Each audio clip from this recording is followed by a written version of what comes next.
budgetary points, features, which is very important for us to understand where this budget fits in itself in the long path towards Vikasit Bharat. Sir, this budget actually draws upon what was mentioned in the vote on account.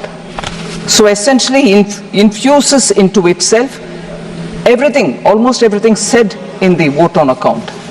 And after that, of course, brings a newer addition towards making this year the first step towards the next 5 years leading towards Vikasit Bharat. So the continuity from the vote on account is something that I'd like to underline. The principle of governance has from 2014 been Sabka Saath, Sabka Vikas, Sabka Vishwas and Sabka Prayas, and following that we shall come forward and work together to make sure we overcome all the difficulties. The budget actually seeks to consolidate all the earlier accomplishments. It also outlines measures in order that we overcome the challenges, and two core elements have been highlighted. One is the social inclusivity, that is reaching out to all strata of the people in the society, and geographical inclusivity through equitable development for all the regions in our country. So we are taking a whole of nation approach and now seeking to make sure that we fulfill the aspirations of our people. So briefly, if I were to summarize on points which are meeting this objective that we have set before ourselves, is the expenditure of the government has actually grown exponentially. It is today 48.21 lakh crores. It is projected to grow by about 7.3% over 23-24 and 8.5% over pre-actuals of 23-24. We call it pre-actuals, although with the final figures are almost there because it has to be certified and audited. We give the nomenclature pre-actuals, but they are close, actually close to the real REs. Within the total expenditure, sir, one feature which has marked India's growth story post the COVID, it is the capital expenditure which the public money with which we are building assets, meaning government's own expenditure to build assets, to build capital expenses are the ones, capital expenditure is the one which has actually enabled us to come out of COVID, whilst many other countries in the world are doing very many different things, but yet this one tested formula of depending on the multiplier which comes out of spending on public expenditure, spending on capital expenditure through public money has actually yielded us such results that post-COVID consistently we've maintained high growth rate and we are the fastest growing in the world as a result of this very clear government's approach. And in that total expenditure of 48.21 lakh, 11.11 lakh go for capital expenditure.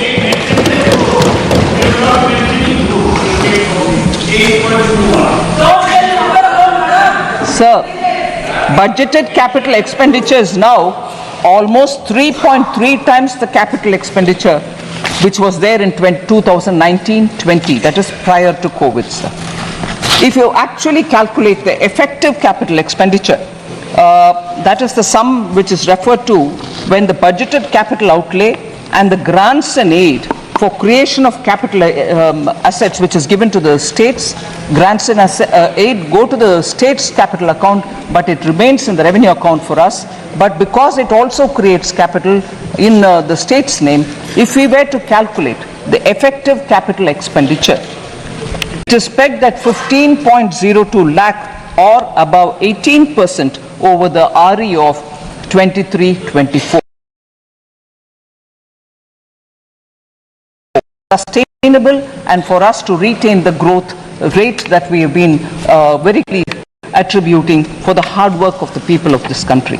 I'm not getting into the details of the revenue expenditure because that is already in the budget documents, but more importantly, I get into talking about the allocations because I think a lot of members have said Probably the allocations in the social sector has come down.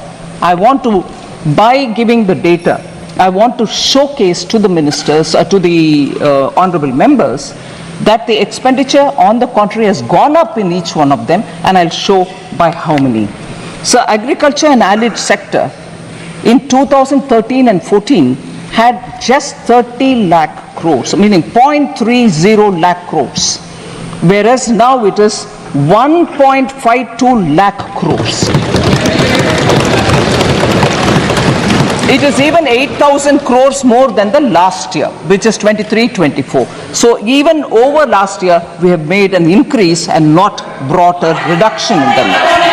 So education and employment and skilling is the next one, sir, in which 0.85 lakh crore is what was allotted for education, employment and skilling in 2013-14, whereas today it is 1.48 lakh crores, which is 23% more allocation even over the last year, 28,000 crores more than last year, which is 23% more allocation compared to even last year.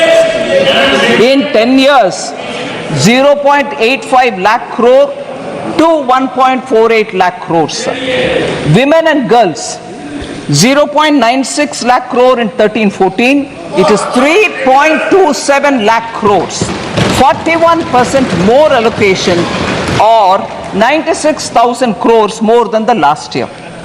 Rural development, including infrastructure, sir, 0.87 lakh crore, and this year, that is 2013 and 14, whereas this year it is 2.66 lakh crores, which is 11.7% more allocation over the last year, 28,000 crores more than the last year. Urban development was only 0.12 lakh crores in 2013-14, whereas it is close to a lakh crore now, 7,000 crores more than last year. Health and social welfare, sir, 0.72 lakh crores in 2013-14, it is now 1.46 lakh crores, 3,000 crores more than the last year itself. So nowhere has the budget given lesser allocation than the previous year. So I would want to appeal to honorable members to please have a look at the document in full and see that no allocation has been reduced. Sir, just briefly, what the budget 2024-25 tries to bring in is a balance among several objectives, because growth is important, and through better growth, higher growth, we believe that inequality can be addressed. So growth, employment, welfare spending, capital investments and fiscal consolidation, these are the factors which we've tried balancing in the budget. So an indicator which is very important for us. If I'm insisting on doing public spending on capital expenditure, the quality of public spending is the revenue deficit to fiscal deficit ratio normally. From about 80% in 2020-2021 COVID year, on account of COVID pandemic, the revenue deficit to fiscal deficit ratio, sir, was expected to fall to 36% was very high, whereas it is now fallen to, it is expected to fall to 36% in 24-25, and therefore reflecting the fact that expenditure is going towards quality asset creation. No one can refute this data, sir. These are all available in public domain. And the other thing which is an important indicator is, I had promised in this House, sir, 21-22, that the government would endeavor to attain fiscal deficit to GDP level below 4.5% by the year 25-26, from an unprecedented high of 9.2% in 2020-2021. We have kept completely to the trajectory projected. We have not deviated from it. We are complying by that fiscal deficit trajectory given by me. Even today, you see that we've gotten close to the 4.6. Actually, this year, we have clearly given 4.9 as the fiscal deficit. So we are keeping our word on that. India's exceptional post-pandemic economic recovery to become the fastest growing economy over the last 3 years is truly magnificent, and I thank every citizen, the middle class, the entrepreneurs, the farmers, marginal workers, traders, everyone who I've mentioned, I've not mentioned, deserve big gratitude, a word of thanks from all of us, sir, because of their toil and hard work and belief that they have to bring up the situation for their families to be better, has resulted in India becoming the fastest growing economy. And how many nations, may I ask this year, how many nations have achieved this balance through the budget since post-COVID to retain that growth, ensure that this balance happens and continues that sustainable growth momentum? So at least these sort of things which have to be remembered for the sake of thanking our people, I would like to highlight these as the last few years achievement of this government and entirely thanking the people of India. And this couldn't have been possible unless there is a hard-working, visionary leadership which takes us forward so that the country can really come out of the COVID distress. And I thank Honorable Prime Minister for his leadership on this. Sir, I had also presented the Jammu Kashmir budget for 24-25. I am happy to inform that the concrete steps that have been taken to enable the Union Territory to break free from the fetters of the past, namely the legacy of fiscal distress which has been inherited from the erstwhile state. We have provided substantial financial support, and I'll give the number, 17,000 crores in the union budget of the UT of J&K this year. It includes 12,000 crore towards financing the cost of Jammu Kashmir Police. That's a burden we want to take on our shoulders so that J&K has more flexibility to spend money for developmental activities. And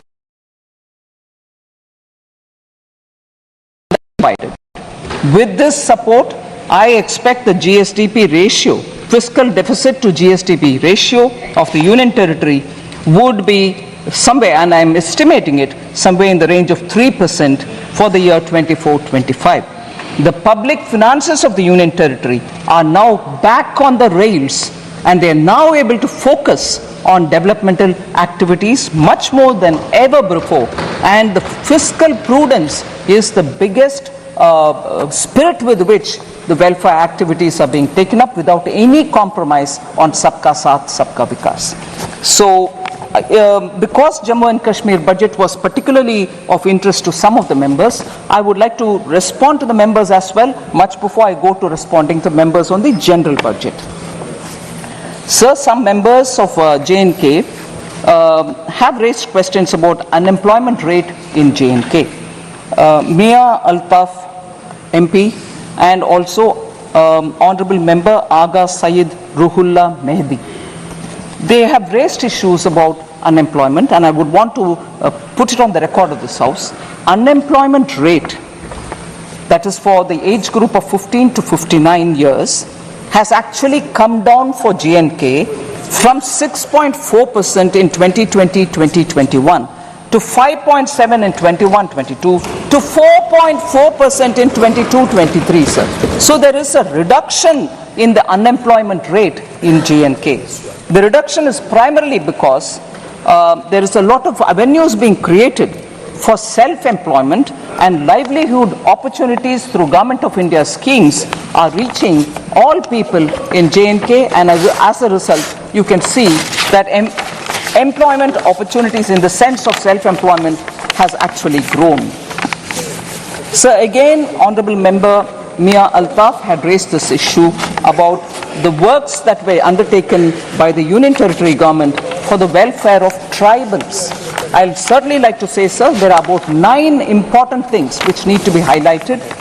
The Union Territory government has undertaken several initiatives for tribal welfare in the areas of healthcare, education, culture, infrastructure development, and livelihood. After 2 decades, actually, forest rights were granted to tribal communities. 2 शतक के बाद, इंतजार के बाद, tribal communities का उनका हक forest rights के द्वारा दिया गया है। 5,943 forest right certificates have been issued to the tribal people. First ever survey of the nomadic tribal population has also been conducted. Transport facilities are being provided to the nomadic tribes and the Bakarwals because they move up the range during summer and come down from the higher reaches to the lower levels. Transport facility is also being provided. Transit accommodation is provided to migratory tribal communities. Again, the communities which move from colder to slightly warmer regions in winter, including community kitchens, medical and veterinary dispensaries, and community toilets. All these have been provided for the migratory tribal communities. Professional coaching centers, scholarships, skilling for 48,000 tribal youth, 8 new hostel buildings, 285 smart schools, 6 Ekalavya residential schools have all been developed in the Union Territory of Kashmir. 80 schools to be transformed into smart schools in the tribal areas. That's a very important step forward and it will benefit tribal children. 186 tribal villages are being developed under the PM Adi Adarsh Yojana, so helping tribal communities. Tribal Research Institute is being developed in Srinagar, and these are some of the very specific measures being taken by the government, and I hope the Honourable MP has got substantial information on the question that he asked. Sir, now I come to the general budget, in which I go by issues in which many members of parliament have spoken, so I've clubbed together members. The first issue I take up is members from the opening speaker, Kumari Shelja, Professor Saugata Roy, Hebe Eden, Dr. T. Sumati, Charanjit Singh Channiji, and many others have all spoken about how there is a threat to cooperative federalism. Only few states have been given the benefits in the budget. Sir, I'm very sure, I would like to humbly state this, I'm sure all the members know that in a budget speech, if a state is not named, it doesn't mean that no money goes to them. And therefore, that was a misleading campaign, which, being in the opposition, unfortunately, a lot of members did speak about. It pains me to know that they could say that if you're not mentioned in the budget speech, your state gets nothing at all. Sir, I would like to I'd like to tell you, Honorable Speaker, sir, from 2004-5, sir, 2004 to 5 onwards. First of all, I'll say Baki Rajyon ko kya hai वगैरह, but I'll first say some things. Sir, कोई भी माननीय सदस्य बैठे बैठे कोई भी टिप्पणी करे तो आपको उसका जवाब नहीं देना। ठीक है sir. Sir,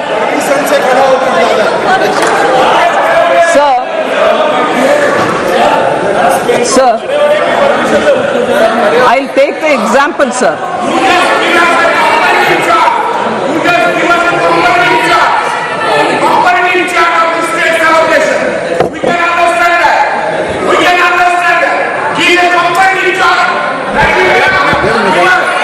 Sir, I'd like to compare.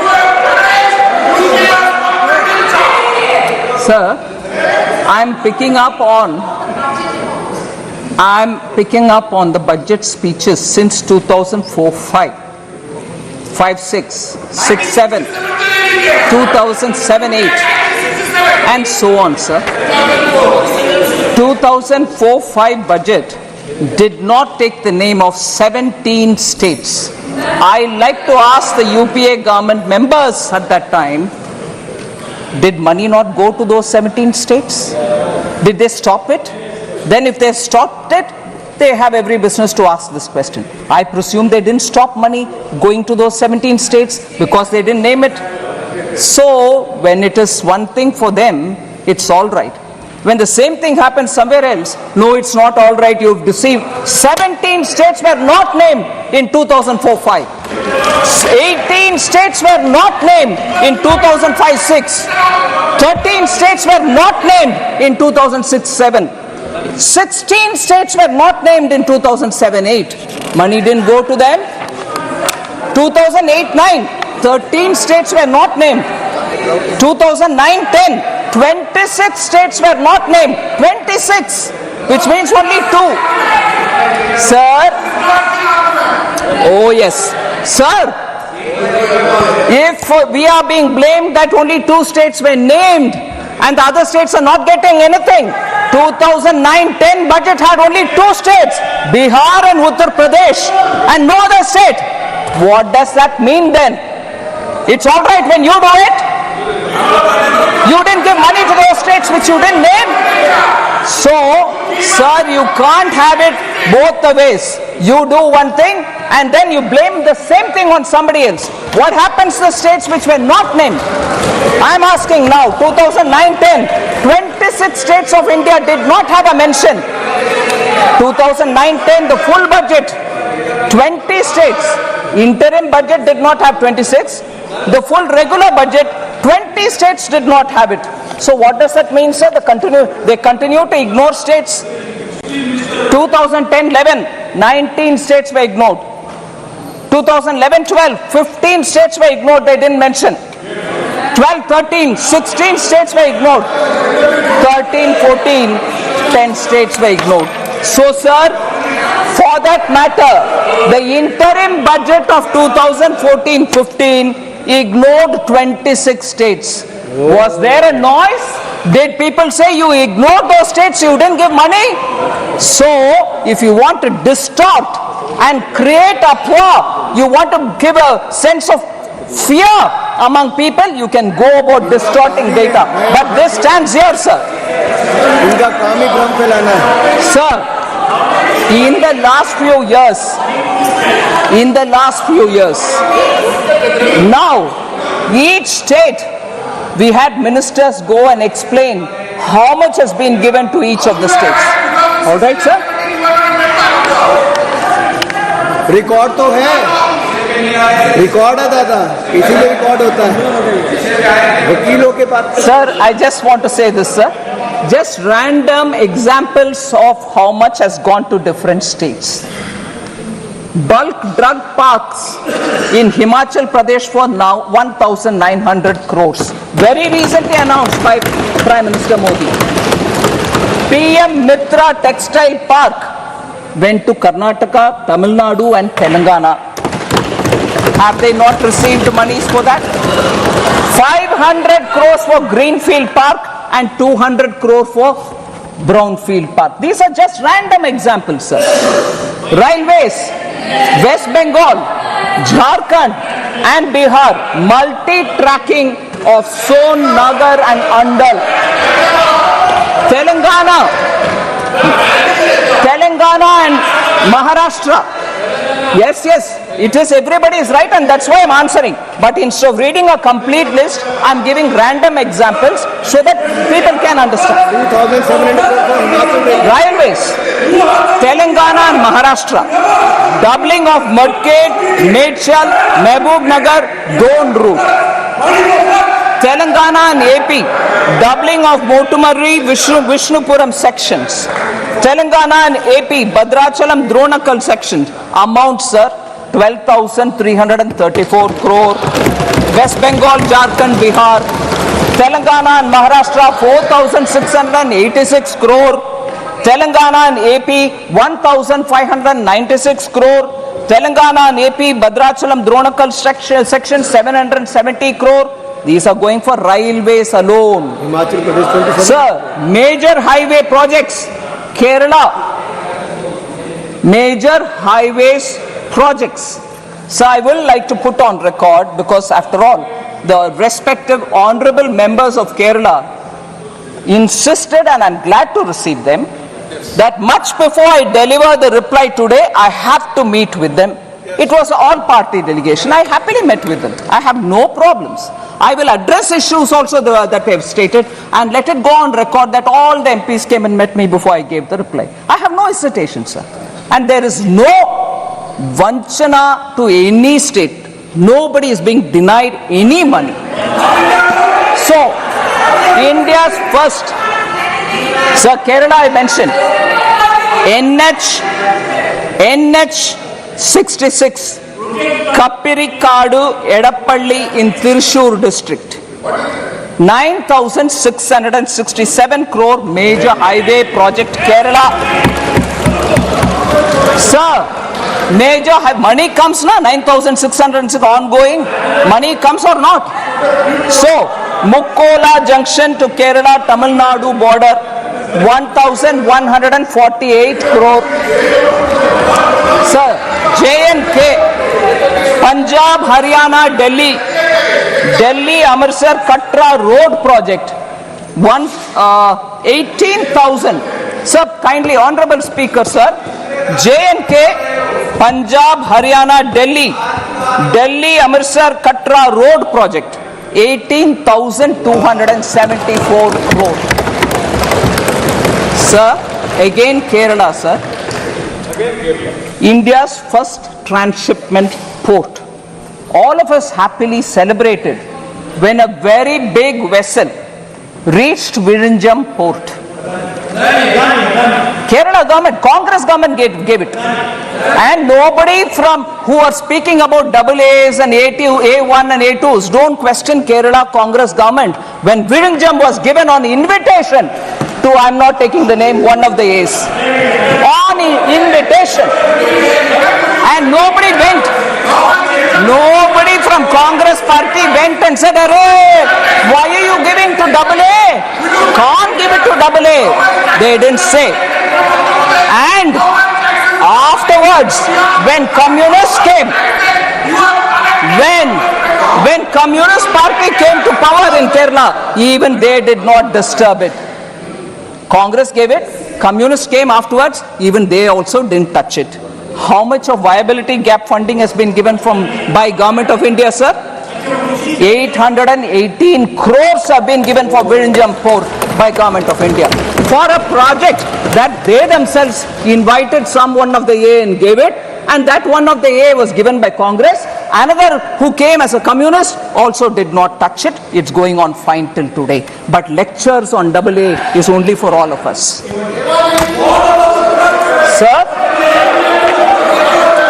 So, cooperative, federalism, states not being mentioned in the budget speech doesn't have to be a very big issue. They all know they have presented budget in this country for decades. But when it is a ordinary chai wala OBC leader who comes to become Prime Minister and he does administration well, you then have a problem. Arey, kya ho rahi hai? Is he doing well? No, we'll have to protest. This will not work out, sir. People are seeing this game. So total resources allocated to transfer of states in DE 24-25 is 22,91,182 crores, and that is an increase of 4,93,645 crore, 27.5% over the last year's BE. States transfer to states 22,91,182 crores. Sir, you know the size of the budget, and rightly that much which is due to go to the states are going on time. Then of course, sir, I've spoken about the criticism about not mentioned in the budget speech. I don't want to elaborate. There are other things. Agricultural allocation has come down, and legal guarantee for MSP. This also has been spoken by more than 20 speakers. Honorable 20 members have spoken. I'll just elaborate. I know Honorable Minister Shivraj ji has been answering a lot of questions related to agriculture in the last few days. There may be some repetition in my statement, but I'd like to highlight. So the budget allocation for the Department of Agriculture and Farmers Welfare was only 21,934 crores in 2013-14. 13-14 में 21,934 crore rupees ही था agriculture के लिए allotment. मगर अभी 24-25 में वो बढ़ करके 1,23 लाख को 1.23 लाख करोड़ हो गया है. 5 गुना increase है sir. Sir, more than 3.2 lakh crores have been disbursed to over 11 crore farmers under the PM Kisan since its launch. 3.24 lakh crores has been disbursed for 11 crore farmers. So institutional credit targets for agriculture has increased more than 2.5 times. 2014-15 it was 8 lakh crores. Now it is 20 lakh crores. किसान को ये पैसा institutional credit मिल रहा है. Interest subsidy is also being given to Kisan. It has increased 2.4 times. 2014-15 में 6,000 crore interest subsidy के साथ किसानों को लोन मिलता था बैंक से. अभी वो बढ़ करके 14,252 करोड़ से सर इस साल 23-24. Number of accounts of small and marginal farmers availing agricultural loans has grown from 57% to 76%. 14 में 57% लोन agricultural farmers लेते थे. अभी 76% लोन ले रहे हैं सब्सिडी के साथ. इसीलिए ये नंबर और बढ़ेगी क्योंकि हमारे प्रयत्न किसान के साथ अच्छा चल रही है sir. Sir, also a committee has been constituted some time ago to look at how the CACP cost, Agricultural Commission for Agricultural Cost and Prices can work better so that किसान के लिए जो भी सुविधा मिलना चाहिए उसको बेहतरी तरीके से मिलाने के लिए कैसे काम करना उसके ऊपर एक कमेटी काम कर रही है. Sir, I want to highlight, if anything, I think many of our speakers have already said this, but I'd like to highlight this point, sir.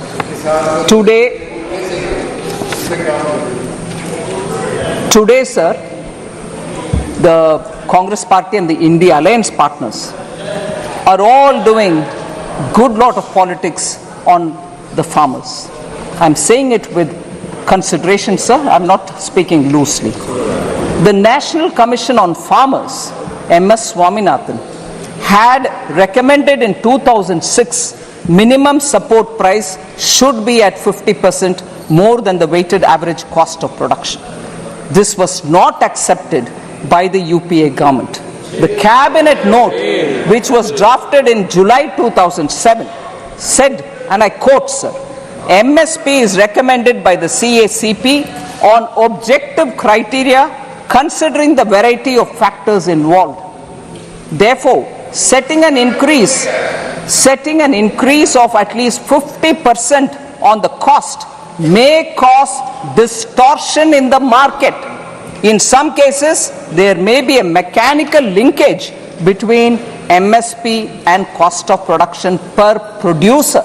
इतना कह करके MS स्वामीनाथन के रिपोर्ट को दरकिनारे कर दिया यूपीए गवर्नमेंट ने 2007 में.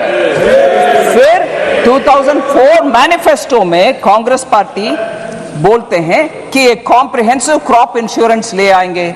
मगर सचमुच में पीएम फसल बीमा योजना ले आने वाले कौन है सर? हमारा प्रधानमंत्री मोदी जी.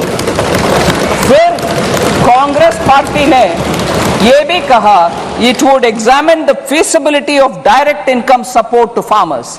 मगर किसान सम्मान निधि 2019 में ले आने वाले कौन है सर? माननीय प्रधानमंत्री मोदी जी. इसीलिए Congress party they can go on shedding crocodile tears about farmers. कोई implementation में कुछ नहीं किया पिछले 10 साल में. ऊपर से I would say even for several decades कुछ भी नहीं किया. The failure of the flagship loan waiver sir बात करना चाहते 2008 के चुनाव में किसान के लिए लोन वेवर के ऊपर इतनी सारे बातें की. CAG found gross irregularities in the implementation of the 50,000 crore agricultural debt waiver and debt relief schemes. एक आध विषय उसमें CAG रिपोर्ट में कहा गया कि around 164 crore was waived off in violation of the guidelines. Implementation में पूरे के पूरे गपलाबाजी करने वाले कांग्रेस है सर. 22% of the cases में lapses and errors पाया गया. 8.5 farmers out of the accounts audited were not eligible to get loans. शायद जीजा बच्चीदा आ गए इसीलिए लोन जिनका मर्जी दे गए. कोई इसमें मेजरिंग मापदंड कोई फॉलो नहीं किया. 34% of the eligible beneficiaries of the test checked accounts were not issued debt waiver certificate. ये मैं मानती हूँ बेरहम एक स्टेप है सर, जिसमें अगर बैंक वो सर्टिफिकेट नहीं देता वो किसान दोबारा लोन नहीं ले पाता. 34% ऑफ द एलिजिबल केसेस में वो सर्टिफिकेट तक नहीं दिया गया. इनके लोन वेवर जिसके ऊपर वो जीत कर आए 2009 में, उतना गपलेबाजी हुआ उसमें. आज किसान के ऊपर रो रहे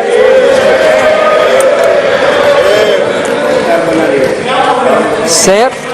अनएम्प्लॉयमेंट के ऊपर 15 ऑनरेबल मेंबर्स ने बात किया सर. इसमें कुमारी सैलजा, अभिषेक बैनर्जी, सौगता रॉय जी, हिबी ईडन, राजीव राय, दुराई वाइको, पप्पू यादव जी, डिंपल यादव जी, एनके प्रेमचंद्रन जी और के सुब्रायन जी, ऐसे बहुत सारे, डॉक्टर सुमति, अनएम्प्लॉयमेंट के ऊपर बात की. मैं उनका एक आध विषय स्पष्ट करना चाहती हूँ sir. Sir, our policy to make youth, इस बजट में यूथ के लिए 5 ऐसे स्कीम का एक बड़ा सा पीएम का युवा पैकेज हमने ले आए, जिसमें एम्प्लॉयमेंट भी है, स्किल ट्रेनिंग भी है, इंटर्नशिप भी है. Our policy is therefore to make youth सक्षम, स्वतंत्र और समर्थ. इसीलिए to make them competent, independent and capable, a lot of schemes have been brought in other than the 5 schemes put into PM package. 48 crore mudra loans worth 29 lakh crores have been dispersed since 2014. 29 lakh crores का dispersal हुआ मुद्रा में.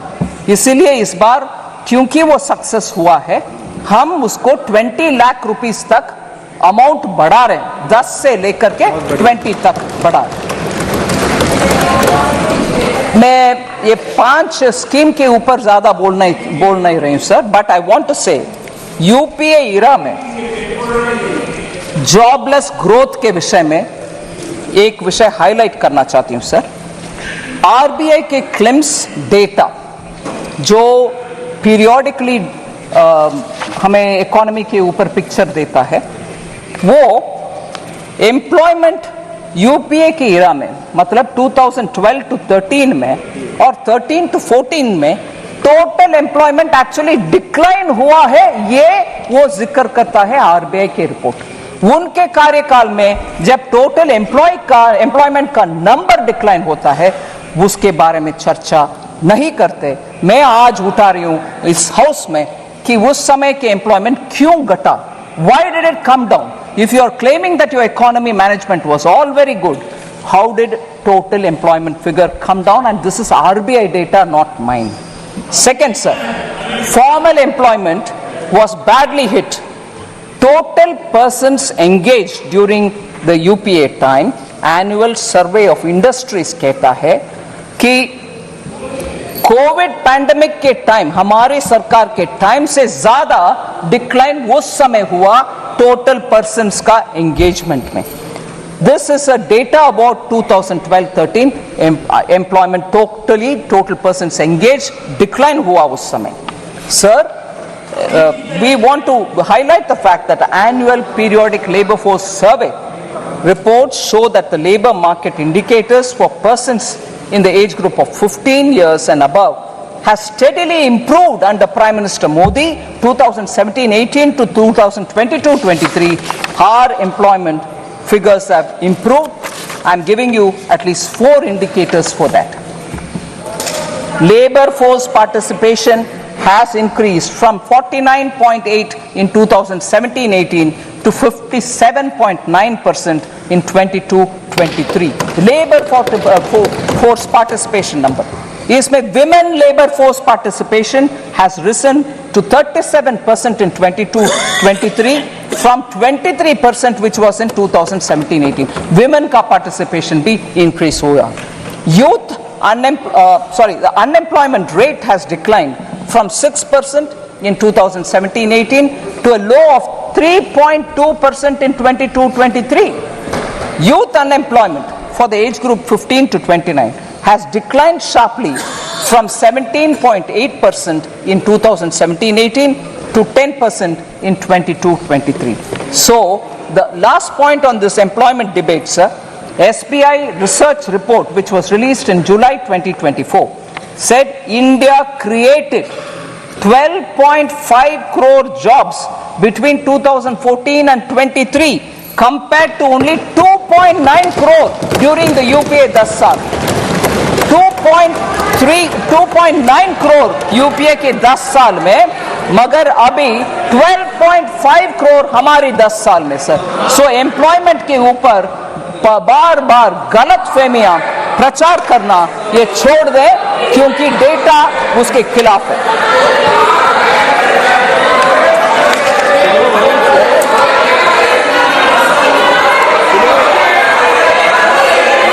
Sir, next is the question of inflation management. In inflation, periodic labor force does not include Narega, sir. नहीं. Does not include. I'm sorry. No comfort on that. Sir.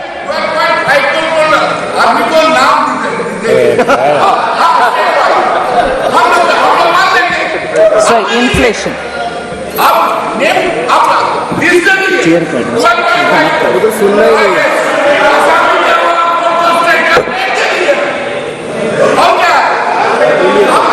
Sir, inflation, sir.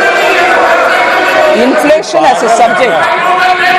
7 honorable members spoke about it. I'm not taking their names. Sir, we saw double-digit high inflation period during the UPA era, and that is because of their reckless policies. I want to differentiate between the inflation which prevailed during UPA and the inflation, if at all, within the range which prevails now, some months which have gone up. There is a difference. Domestic inflation used to be higher than the global average during UPA's time. Global financial crisis 2008, sir. If you are talking about COVID, which is much more complex than the global financial crisis, global financial crisis 2008, UPA government took stimulus measures to boost the economy. But I'm sorry to say, I'll come to this particular matter because it has a relevance to one of the honorable members. Harvard and Oxford educated leaders, UPA government was run by them for the economy, did not know when and how to withdraw the stimulus, leading to a high double-digit inflation between 2009 and 13, high fiscal deficit and debt, crowding out private investment. So between January 2012 and 2014, just the 22 months, of the total 28 months, 22 months the inflation was above 9%. Almost double digit and almost double of the forbearance limit that is permitted. Inflation के इनके record ही है sir, उसको beat करना आसान नहीं है. इसीलिए मैं बात बोल रही हूं, UPA sir, UPA inherited a stable macroeconomic environment with inflation at 3.8% from 1999-2000 to 2003-4 Atal ji के समय पर इन्फ्लेशन उस रेंज में पर था, उसको इनहेरिट किया यूपीए ने। Comparatively, annual inflation rose to 8.1% between 2004-5 to 2013-14। Atal ji का 3.8%, इनका 8.1%। यही है इनका रिकॉर्ड इन्फ्लेशन मैनेजमेंट के ऊपर।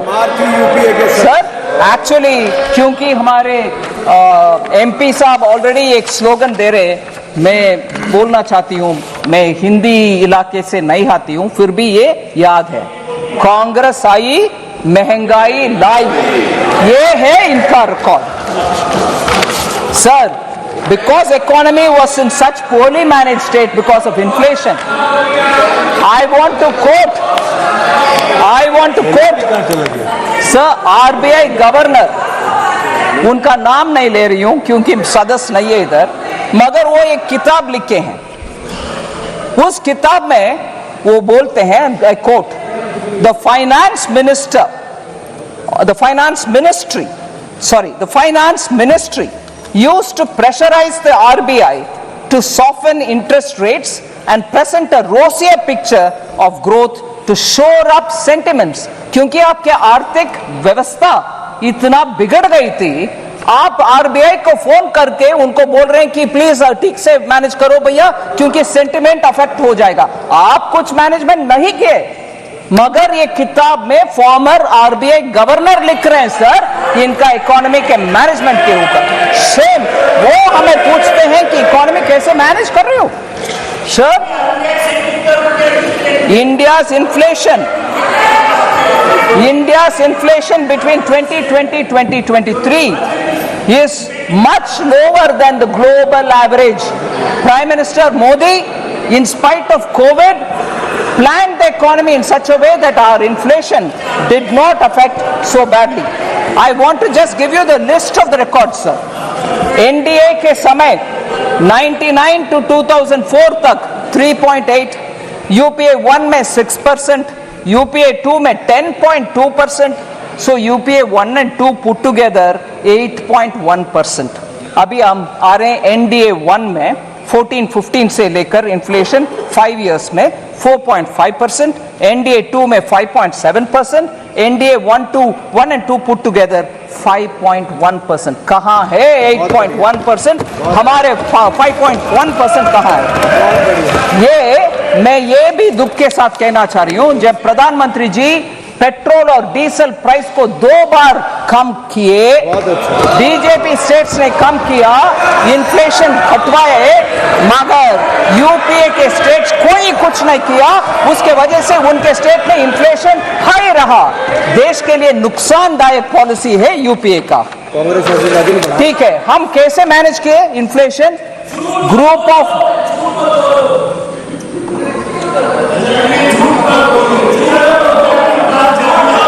सर, एनडीए गवर्नमेंट कैसे मैनेज कर रही है?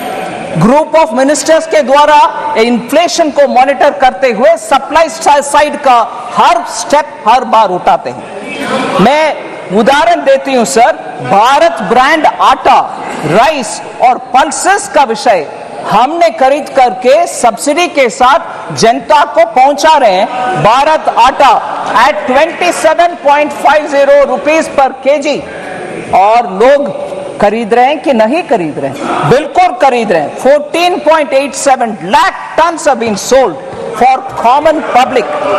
भारत राइस 27.5 रुपीज पर केजी में चावल मिलता है और 13.98 लाख टन्स बिक्री हो गए हैं सर, लोग खरीद रहे हैं। भारत चना दाल 60 रुपीज पर केजी के 1 केजी का पैक 11.52 लाख टन सोल्ड हो गए। भारत मूंग दाल, बोथ मूंग दाल और साबुत मूंग दाल 2984.37 टन्स का सेल हो गया है। आम नागरिक तक हमारे भारत ब्रांड आटा पहुंच रही है, इसीलिए इन्फ्लेशन को वो फेस कर पा रहे हैं। सर, मैं अगले एक विषय, मुख्य विषय में आ रही हूं। SC ST को इग्नोर कर रहे हैं सरकार। विमेन एंड पुअर को इग्नोर कर रहे हैं। इसमें 4 लोग बात किए, चरणजीत शनी, श्रीमती डिम्पल यादव, के Radhakrishnan and Tol Tirumalavan, all members, honorable members of parliament who have raised this issue. I want to say SC or ST or women ke allocation has gone up substantially.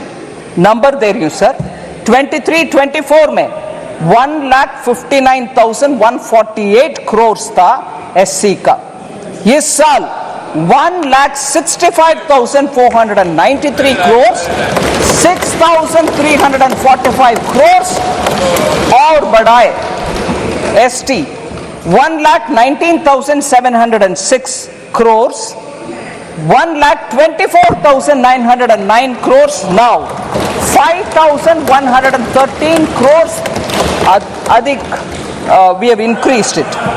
Women 2,38,220 crore पिछले साल, इस साल 3,27,158 crore, 88,938 crores ज्यादा दिए हैं इस साल में। सर इस विषय में थोड़ा ऑनरेबल स्पीकर ध्यान से आपके सामने विषय रख रही हूं। SC ST का एलोकेशन कम हो गया है, ऐसे प्रश्न पूछने वाले से मैं पूछना चाहती हूं।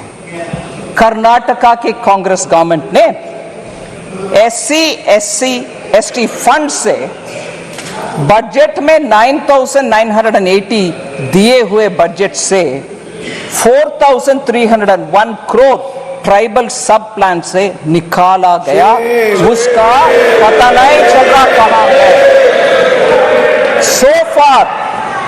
So far of the total, Karnataka government has spent 2,228 crore, including 1,587 crore from the SC ST sub plan and 641 crore from the tribal sub-plan specifically.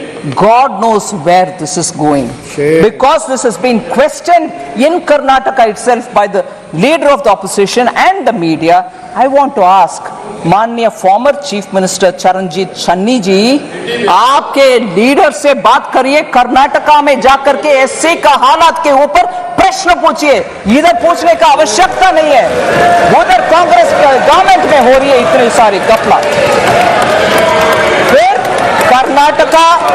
Karnataka से एक और विषय सर, जरूर मैं मानती हूं कांग्रेस में SC के विषय में बात करने वाले हर नेता कर्नाटका आज ही जाए, पूछने की क्या हो रही है। SC के पैसा को निकाल करके प्राइवेट अकाउंट में डाला जा रहा है, किसी को मालूम नहीं हो रही है। SC के ऊपर इधर लेक्चर हो रही है। कर्नाटका महर्षि Valmiki scheduled tribes development corporation scam, बड़ा सा स्कैम सर। इसमें सर विषय देख लीजिए, कितना इंटरेस्टिंग बात। Normally government stands up to say no गपला, क्या आरोप लगा रही हो, सॉरी, ऐसे बात करने के लिए सरकार के पक्ष में से खड़े होते हैं। मगर उधर नाम नहीं ले रहा हूं, मुख्यमंत्री जी खड़े होकर के बोल रहे हैं, अरे भैया वो 187 करोड़ नहीं है, सिर्फ 89 करोड़ से जो गपला है, मगर not 187 crore but only 89 crore. ये देख लीजिए क्या कॉन्फिडेंस, यही कांग्रेस है। गपला करो फिर आर्ग्यू करो, बोलो कि 189 नहीं है भैया, जस्ट 89 है, छोड़ दो। SC का पैसा सर, ST का पैसा सर, दोनों उधर गपले हो रही है, मगर इधर SC के ऊपर लेक्चर हमें दे रहे। SC के ऊपर चीफ मिनिस्टर पंजाब के प्रश्न पूछ रहे।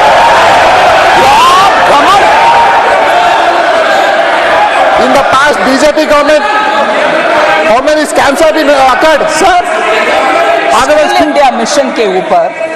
स्किल इंडिया मिशन के ऊपर Honorable Member Abhishek Banerjee, Honorable Member OIC जी और वरुण चौधरी जी ने प्रश्न पूछा. I want to highlight 3 honorable members Abhishek Banerjee ji, OIC जी और वरुण चौधरी जी ने प्रश्न पूछा. In the last decade, क्योंकि डिजिटल पब्लिक इंफ्रास्ट्रक्चर इतना नेसेसरी हो गया है, स्किल्ड इंडिया डिजिटल हब में कैसे क्या है विषय, उनका कंसर्न है स्किल इंडिया मिशन में सक्सेस नहीं हुआ. मैं उनको जेंटली बोल सकती हूँ. In the last decade the employment of Indian youth has increased sharply, rising from 34% in 2014 to 51% in 24.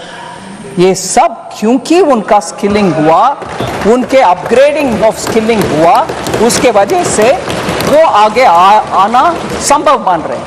और इस बार बजट के द्वारा 5 स्कीम्स का package PM skill for youth और एम्प्लॉयमेंट फॉर यूथ के पैकेज के द्वारा इसको और आगे बढ़ाएंगे.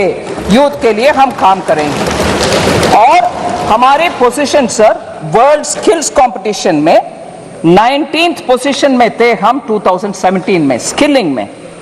आज 11वीं पोजीशन में 11th रैंक में आ गए हैं bye 2020. Sir 3 members have spoken on poverty and global hunger index. Poverty and global hunger index, कुमारी शैलजा जी, दुराई वाइको जी और Gurmeet Singh ji. Sir, I want to first of all, with all humility and modesty say, flawed indicators such as the global hunger index for India's sake may not work out. I am not saying because you have raised a point, but I'll tell you why. इन सबके विश्वसनीयता, I'll try to say it in Hindi, sir. मैं इस global hunger index की विश्वसनीयता पे कुछ बात रखना चाहती हूँ. हाँ, मैं प्रश्न रखना चाहती हूँ. हाँ, मैं जो विषय मैं क्वेश्चन के द्वारा जवाब दे रही हूँ. Conflict ridden countries sir, Pakistan जैसे कंट्रीज को, सूडान जैसे कंट्रीज को भारत से आगे रैंकिंग कैसे मिल रहा है सर? अफ्रीकन नेशंस में आज भी उनका पर कैपिटा इनकम भी कम है. फिर पाकिस्तान में आज तक आटा के क्यों, मैं I am not saying it in a sense of you look at them they are suffering, no, I don't want them to suffer, but it is a reality. Today they are not able to obtain even basic food. Here 80 crore लोग के लिए भारत देश में मुफ्त में हम अनाज दे रहे हैं, फिर भी हंगर इंडेक्स में हाई है. ये कैसे ये विश्वसनीयता स्थापित करेंगे sir? Household savings into will do. Household savings at 50-year low, while household debt has been increased. Shri Honorable MP Abhishek Banerjee ने ये प्रश्न पूछा. Sir, year-wise accumulation. This is very interesting data, sir. I request the honorable members to kindly pay attention to this fact. Net financial savings of the household sector from 8.32 lakh crores in 2013-14 has risen to 14.616 lakh crores in 22-23. Net financial savings of the household sector. This is an increase of 70%. Household savings in the form of physical assets. Bank में fixed deposit में cash रखना एक चीज है, मगर घर खरीदना या घर में विस्तार करने के लिए एक कमरा बनाना वो अलग विषय है. Today in the form of physical assets, sir, construction of houses or other immovable properties increased from 14 lakh crores in 2013-14 to 35 lakh crores in 22-23. It clearly indicates a shift of savings in the form of physical assets rather than in the form of financial assets. The registered investor base at the National Stock Exchange has tripled from March 2020 to 2024 to 9.2 crores of Indians 31 March 2024 tak. So, potentially translating into 20% of India's households now are channeling their household savings into financial markets. ये हम ध्यान में रखना चाहिए sir.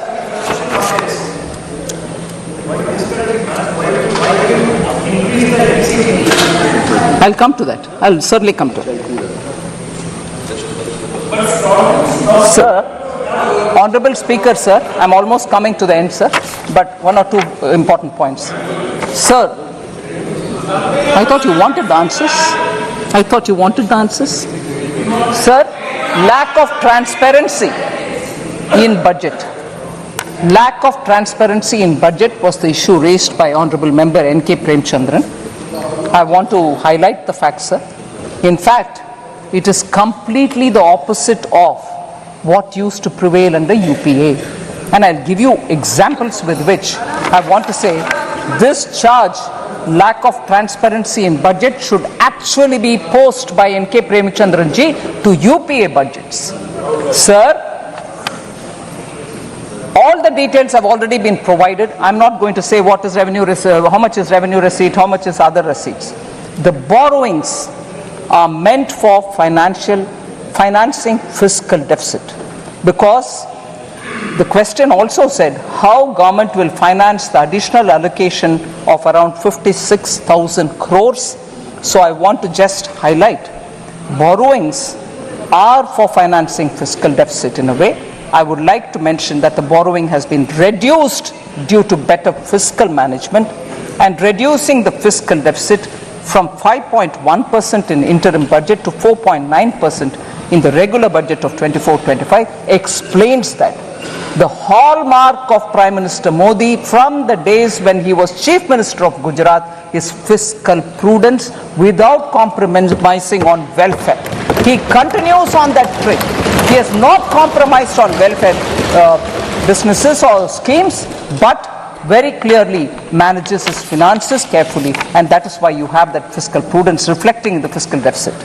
Sir, this is a total contrast to what had prevailed during UPA. I want to highlight how the Congress-led UPA government, constant practice of hiding the deficits through off-budget borrowings and issuance of oil bonds, which shifted the fiscal burden to future generations. Under the UPA, standard fiscal practices were routinely changed to make the budget numbers look favorable. You saw, I've already said how the RBI governor spoke. In order to make an impression of nice, goody, you call the RBI, you fudge the numbers, you put it under the carpet. All this has happened during UPA, not our times. In financial year 2021, the government, our government under Prime Minister Modi, rapidly repaid all outstanding National Small Saving Fund loans which were provided to the FCI in lieu of food subsidy by providing additional budgetary support. We cleared the accounts, sir. Very good. And as a result, that came onto the budget, and there was no hiding under the carpet. External borrowing कर दिया, budget में दिखाया नहीं. मैं budget fiscal deficit अच्छा number दिखाऊंगा, मगर इधर borrow करते रहे. नहीं. Everything that you get, everything that happens in finance ministry is now in the budget for all of us to see. इसमें कोई पीछे से borrow करो, उधर रखो, इधर दिखाना नहीं है, नहीं होता. So lack of transparency अगर है तो वो यूपीए के गवर्नमेंट में हुआ था, अभी नहीं. Complete food subsidy under the PM Garib Kalyan Anna Yojana is being provided transparently through government budget. Sir, from 21-22, off-budget funded schemes are being proactively disclosed in the budget document. इसीलिए हर step हम ले रहे हैं transparency की ओर. I want this to be recognized by the honorable member. So the last two members who asked particular questions, sir, on the minority budget has been reduced. Honorable member Ziaur Rahman Burke from UP, I forget his constituency, Sambal, But I must say, sir, you normally don't allow us to mention names of people who are not the members. But with your permission, I want for a moment to pay a momentary dedication to his grandfather, Shafiqur Rahman Bark, late Shri Shafiqur Rahman Bark, because he was a very elderly member. He came several times to meet me on his constituency-related problems. I used to respect him. I gave him a lot of time to understand his issues, and where I could help, I have helped him. But not for that, but I do recognize the dignity with which he has approached his assignments, even with that aged, even with that seniority in age. So I want to respect the grandson who's now come in his position, who's asked this question. So minority budget, has it come down? No, it hasn't come down. I want to very clearly say, sir, 22-23, actuals are 803 crores. 23-24, budget estimates were 3,098 crore. 24-25 budgetary estimates, 3,183 crore, 85 crores more than the last year has been given. No reduction in the fund. Sir, under NMDFC, which is National Minorities Development and Finance Corporation, since 2014, 8,300 crores worth of loans have been disbursed to more than 22.5 lakh minority beneficiaries, of whom 85% are women. So the young new member, I want to give him the information. And the last one, sir, under insurance problem in the country, and there is a 18% GST on health insurance. This was asked by Honorable Member Karthi Chidambaram. I want to highlight that PM Jeevan Jyoti Bima Yojana has over 20 crore enrollments and over 16,087 crore claims have been paid till date. 2 lakh insurance cover at just 436 rupees per annum premium. We have paid 2 lakh, we have paid 20 crore enrollments, and 16,087 crores have been cleared as insurance claims. PM Suraksha Bima Yojana, sir, 44 crore enrollments and 2,757 crore claims have already been paid. And what is the structure, sir? 2 lakh rupees for total disability or accidental death at just 20 rupees per annum premium. So this is the way insurance for the common people have been given by Prime Minister Modi, and this is reaching a lot of poor people. And I'm happy to say, even during COVID, we had cleared a lot of claims, even if they didn't meet the usual requirements of doctor's certificate, mortuary certificate, nothing. PM gave a clear instruction saying, during COVID, all claims be settled. We don't want anyone to suffer because insurance certificates have not come.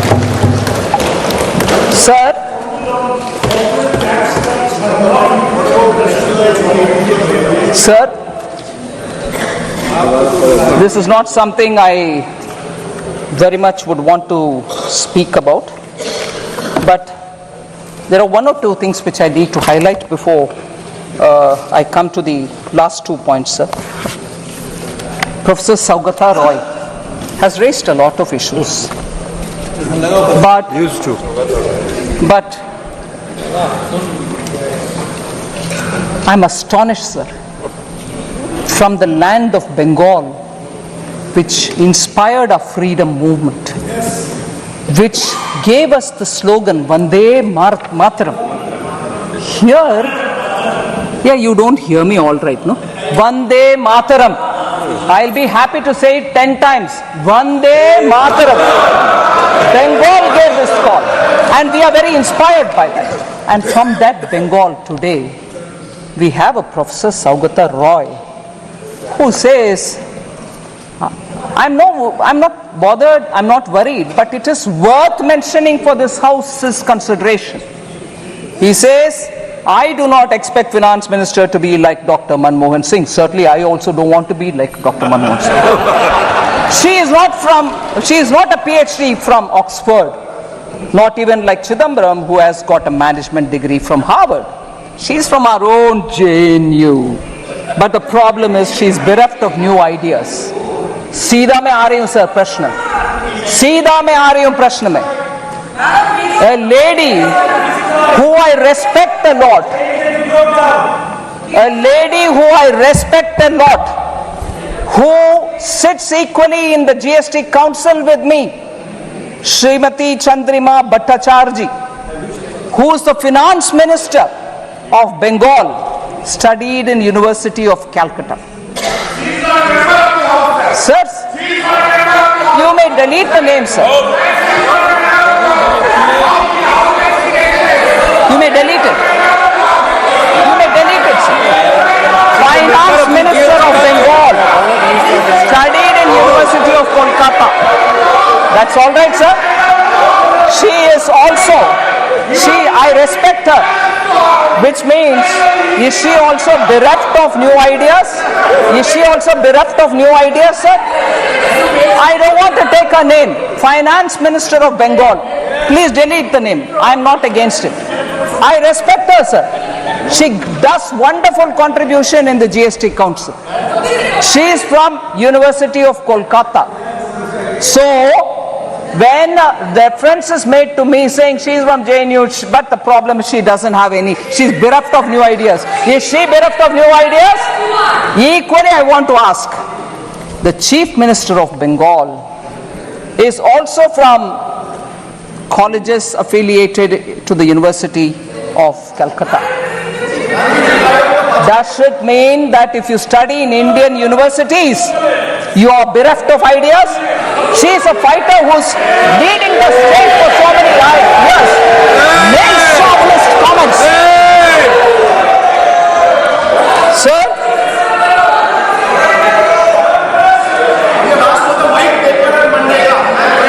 I'll come. Sir, I'm astonished when we talk about the Chief Minister's qualification and saying that she's a good Chief Minister who's fighting. We are from Indian universities. Whether it is Chief Minister of Bengal or myself, we are all from Indian universities. In what way we are less to the Harvards of the world, the Oxfords of the world? I want to ask this question to the male chauvinist professor who seem to be attacking women, and even worse, he is a professor in one of the Indian colleges. He is not teaching in Harvard. He is not teaching in Oxford. So is he also equally not so qualified? A professor in Indian university demeans people who have got qualification from Indian universities, sir.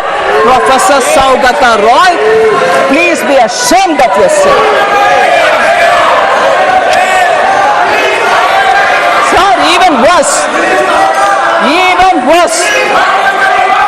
he says in 1920, the inequality, sir, the inequality in India was less in 1920 than it is now. It's a statement professor made. I can't believe this statement. Sir, Bengal suffered under the British. We all see the images of skinny, starved, bone and skin Indians, Bengal people who were starved by the British, and the entire grain of West Bengal was taken to fund the war. People were photographed sitting skinny with bones and skin, and that Bengal was better in equality than now. What a shameful statement to make. In this house, inequality was better under British than now. What a shameful statement to make. Now I come to talking about Bengal's economy, sir. I'll give all the white paper they want. Sir,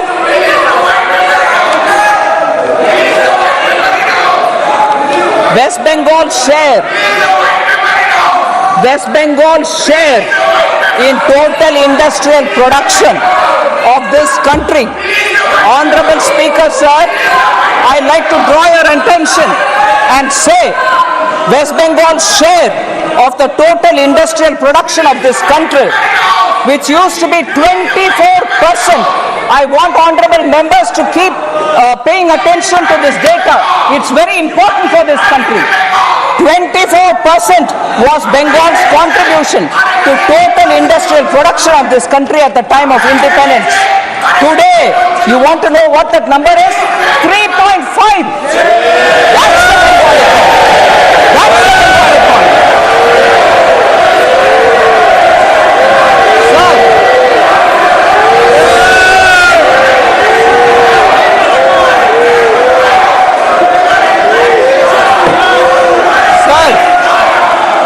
There's been a downward trend in the gross capital formation. In 2010, West Bengal accounted for 6.7% capital formation in India. Now it accounts only for 2.9%. They want a white paper. I'll give a white paper. I will definitely give a white paper. This is the performance of Bengal's economy, sir. सभा की कार्रवाई आज 8 बजे तक बढ़ाई जाती है। The state of West Bengal, sir, attracts less than 1% of the total Indian FDI. अगर आप सवाल पूछोगे तो जवाब सुनना पड़ेगा। आपने सवाल किया तो जवाब दे रही है वित्त मंत्री जी।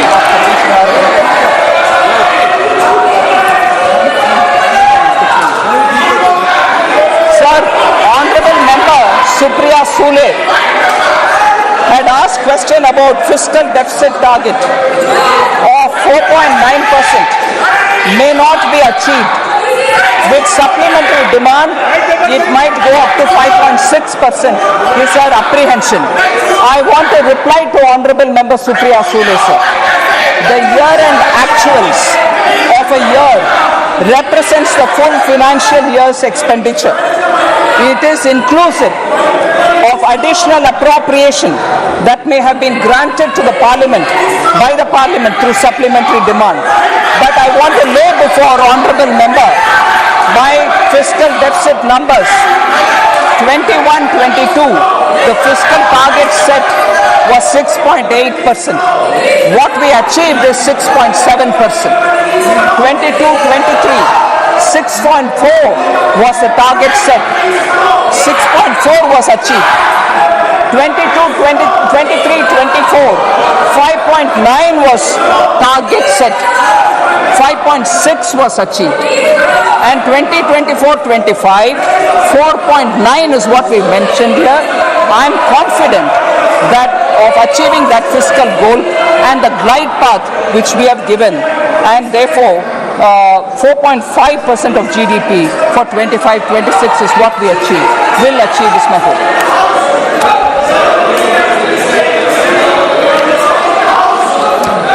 Sir, before I come to the conclusion, there's one I will come to the conclusion with, but before I come to that, sir, I want to highlight the fact.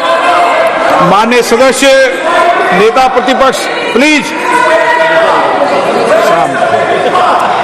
आसन के पीठ कर नहीं बैठते। संविधान नेता प्रतिपक्ष हो जाने से अकल कहां से आएगा? Sir, this is an important issue I want to raise, sir, before I come to the conclusion. Sir, today, when we are discussing the journey of Vikasit Bharat, I want to draw your attention towards a very serious issue. To make India develop, it is necessary for the country to have big economic and strategic power. But if there will be instability and anarchy in the country, the journey towards Vikasit Bharat will become more difficult. This is a huge challenge for us. And as a nation, we have to understand where the problem is. India's social fabric, parliamentary traditions, economy, and the armed forces are all four being severely attacked. We have united our diverse society through the hard-working people of this country over the generations. After independence, sir, Lord our Matana. constitution was put in place, and it has put in place several arrangements to keep the society united. But today, through a conspiracy, the fault lines of our society are being exposed. Mistrust is being created against each other in the society through fallacies, lies and deceit. Sir, efforts are being made to create such a situation that even a spark will lead to a lot of conflict. Similarly, the attacks on the armed forces are also being intensified on some pretext or the other, or one pretext or the other. Efforts are being made to divide the army and the soldiers. The strength of the army is its discipline and unity. As a part of a conspiracy, sir, this strength of the army is being challenged. Whatever is happening today regarding Agniveer is a part of this conspiracy. I'm afraid to say this. Apart from the society, Parliament, army are all under attack, and even the economy is being attacked.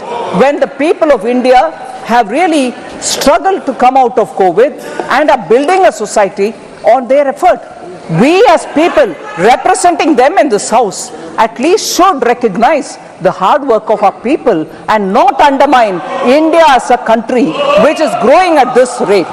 So entrepreneurship itself is being made a villain, sir, which is a shame.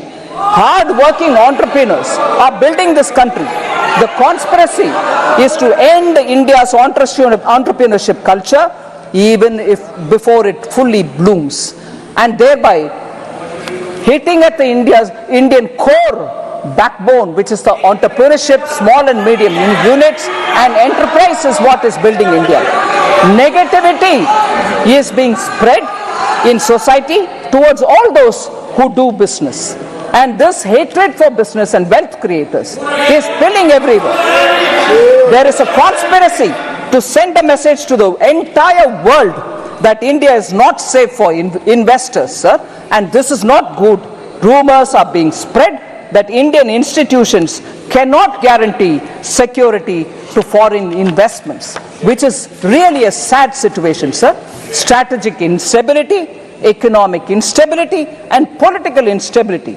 Some forces are working to create this kind of an image of India, and we should all fight together that this kind of instability building people should be told a lesson. There is a huge nexus. There is a huge nexus behind this, which is carrying out this conspiracy from the streets and even to the parliament. No debates without protests, which are aggressive protests are happening. You don't even hear answers which are being given. And I'm sorry to remind this honorable house that when the honorable Prime Minister stood up to speak, at most disruption happened and people did not want to listen to him. They were screaming, but parliamentary institutional maryada ke upar unse first lecture aata hai. Jab all over the well they had people standing and people were forced or nudged or cajoled to say go into the well protest. Sir, institutional respect, we have to keep it. Every countryman has come together to fight this conspiracy. We have to be alert, sir. And I take this opportunity to say this. Sir, the last matter, sir.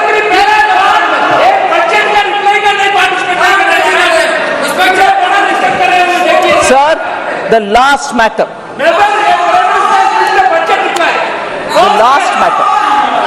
The last matter, sir. Halwa. Okay? We should talk about it. Sir, it pains me, sir. It pains me, actually.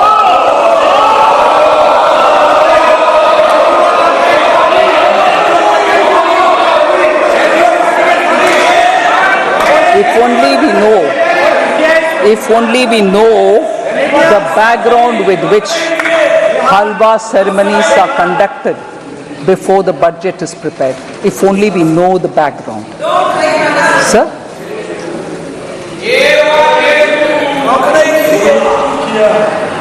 If only we know the background of why halwa ceremonies happen, sir.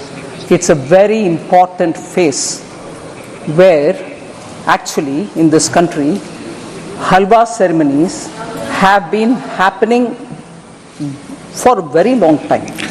माननीय When मंत्री जी कब से हो रही है ये भी बता दो आप।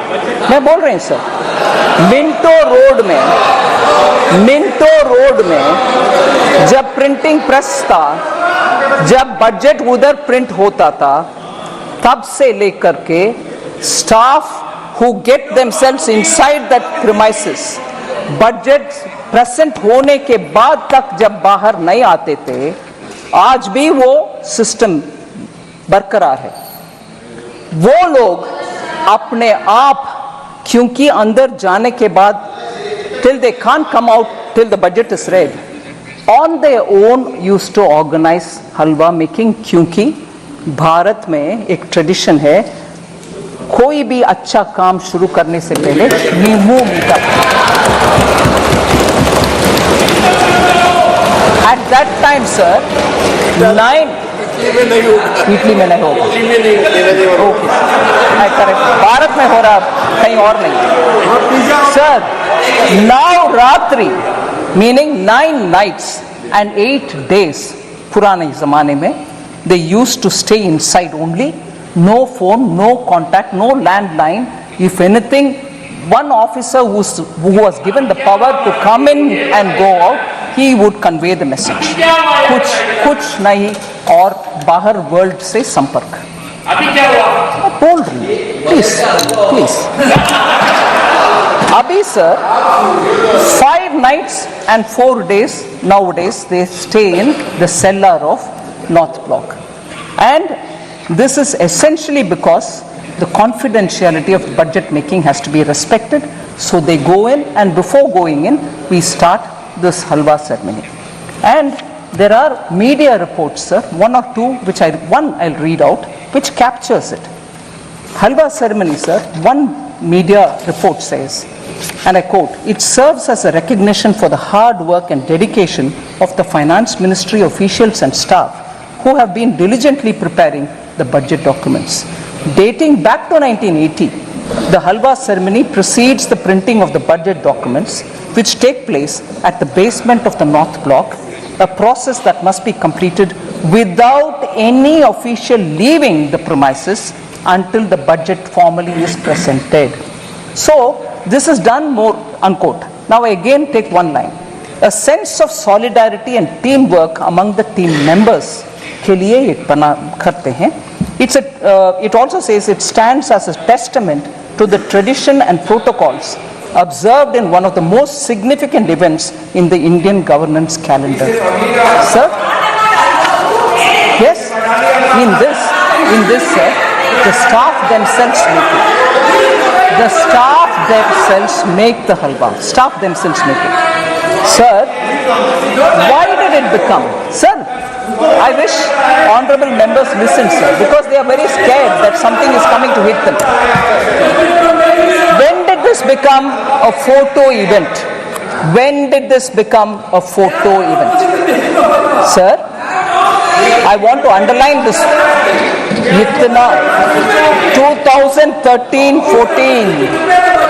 2013-14 में मंत्री जी नीचे सेल्लार में जाकर के हलवा बंटवारा करने का शुरुआत 2013-14 में हुआ।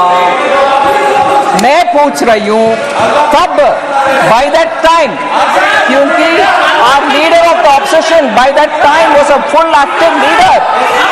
उससे पहले ऑर्डिनेंस फटा भी गया, वो इंडिपेंडेंस दिखाया विपक्ष के नेता। क्यों उस समय फाइनेंस मिनिस्टर तब की, उनसे ये पूछा नहीं गया कि कितना एससी है भाई, आप नीचे जा रहे हो फोटो के लिए, बोलो, नहीं तो वो हलवा में कैंसिल करूंगा, क्योंकि उस समय वो पावरफुल थे ना, रिमोट कंट्रोल था ना। वो हलवा क्यों कैंसिल नहीं किया, उनके हलवा कैंसिल नहीं किया, तब ये पूछा नहीं गया। भारत के हलवा बटाया जा रहा। सर, ये आदत किसी का हो, तो वो जमाना गया। मलाई खा करके इस देश को छोड़कर या पार्लियामेंट को छोड़कर लोग गए। लोग वोट करके मलाई खाने वाले को दिखाया रास्ता, चले जाओ, आप सत्ता में बैठना नहीं है। वो जमाना गया।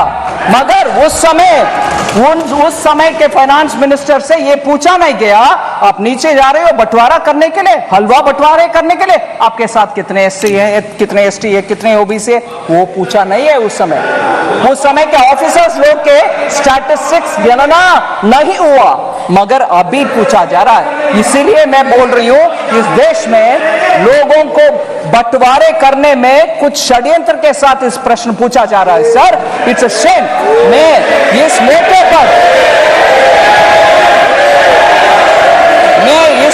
पर मैं रिस्पेक्ट करना चाहती हूं दो लोगों को। सर, आप परमिट नहीं करते हैं नाम लेने के लिए, वो मेंबर भी नहीं है, मगर प्रिंटिंग हमारा फाइनेंस मिनिस्ट्री के इंपॉर्टेंट स्टाफ दो लोग, उनको मैं जिक्र करना चाहती हूं। सर, ये सेक्रेट नहीं, प्लीज आप सुन लीजिए, सेक्रेट हलवा के विषय और इसमें इतना इमोशन जुड़ा हुआ है, ये समझ में आएगा। सर, रिटायर्ड ऑफिसर उनके पिताजी गुजर चुके थे जब वो अंदर पहुंच गए और बाहर आने का कुछ नहीं है possibility. Shri Kuldeep Sharma ji deputy manager थे प्रेस का, उनके पिताजी का देहांत होने का विषय उनको अंदर होने के बाद मिला। फिर भी सर, वो कमिटमेंट देखिए, वो जब तक फाइनेंस का बजट डिक्लेयर हुआ तब तक बाहर नहीं आया। मैं उनके सर झुक करके नमन करती हूं। ऐसे लोग हैं सर, उधर उनका सेंटिमेंट है हलवा बनाना और बंटवारा करना, उनको नीचे दिखाना अच्छा नहीं है, नीचे दिखाना अच्छा नहीं है।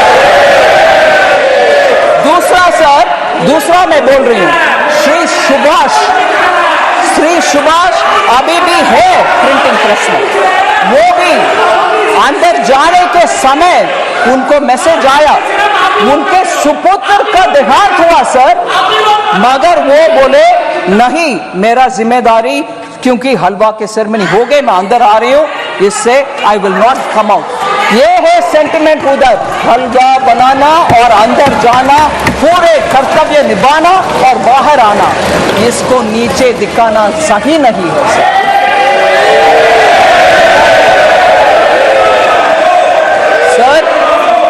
एससी के ऊपर, ओबीसी के ऊपर बहुत सारे विषय हमारे एमपी गण बात कर रहे हैं। फर्स्ट प्रधानमंत्री जी नेहरू जी का लेख सबको शायद अनुराग जी ने पढ़ दिखाया। नेहरू जी ने 27 जून 1961 को लिख रहे हैं, I quote sir, I dislike any kind of reservation, more particularly in service. I react strongly against anything which leads to inefficiency and second-rate standards. Unquote. Sir, that is Pandit Jawaharlal Nehru, the first Prime Minister of India. Okay. Next, sir, खाका खालेकर commission के report 1955 में जब recommendation आ चुका था, तब से लेकर के कांग्रेस पार्टी के हर गवर्नमेंट उसको दरकिनारे कर दिए। बैकवर्ड कमीशन के कोई कुछ सोच नहीं था। In 1980, Mandal commission report was submitted to Shrimati Indira Gandhi, तब के prime minister. Even she didn't touch it. And तब के कांग्रेस के नारा में बोल रही हूं sir, my Hindi is not very good, but I'll still say it. What was the slogan? ना जात पर ना पात पर मोहर लगाएगी हाथ पर। सो जात तब नहीं है, पात नहीं है, मगर अभी बोला जा रहा है जाति। कितना लोग हलवा में थे, कितना लोग हलवा फोटो में थे, कितने नीचे पे थे। तब अगर आपने सही इसको तभी ले आते तो ओबीसी ऑफिसर आज सेक्रेटरी लेवल तक पहुंचने का मौका था। You stopped it sir. No, even worse sir, शायद अनुराग जी ने नहीं बताया, मैं एक और कोटेशन पढ़ना चाह रही हूं sir. Rajiv Gandhi ji, late Prime Minister, Rajiv Gandhi ji gave an interview to Alok Mehta in March 1985, a senior journalist. In that interview, former Prime Minister about OBC reservation says this, quote kar rahi hu sir, no promotion of idiots in the name of reservation.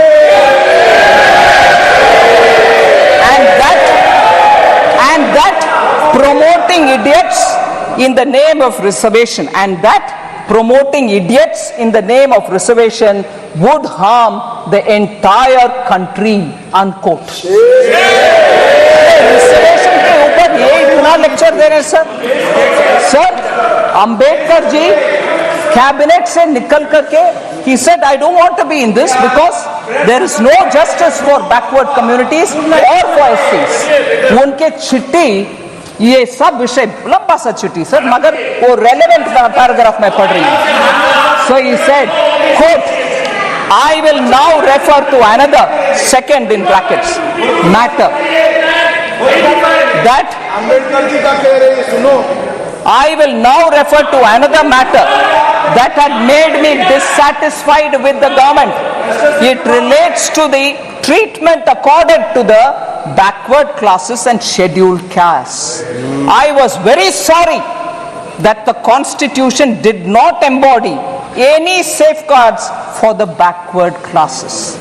It was left to be done by the executive government on the basis of recommendations of a commission to be appointed by the president.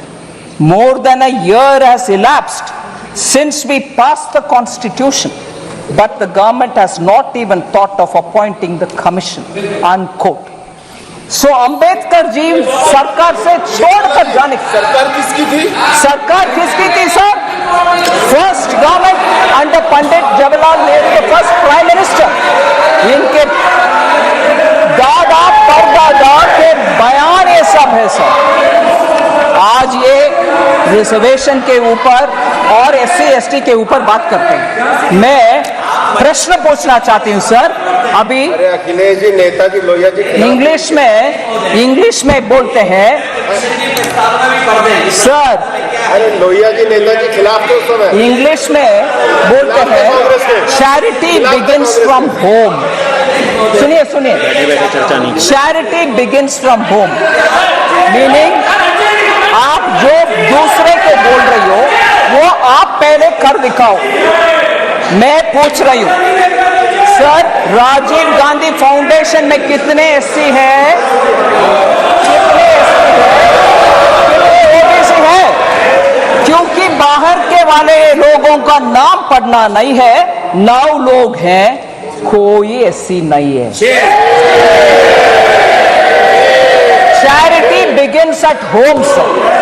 आप पहले आपके व्यवस्था सही करो, SC को दो, फिर आकर हमसे पूछ लो भाई.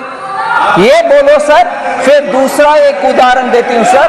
राजीव गांधी चैरिटेबल ट्रस्ट, उसमें 5 लोग हैं बोर्ड ऑफ ट्रस्टीज में. नाम नहीं पढ़ रही हूं सर, मगर मुझे एक भी SC नहीं दिखाई.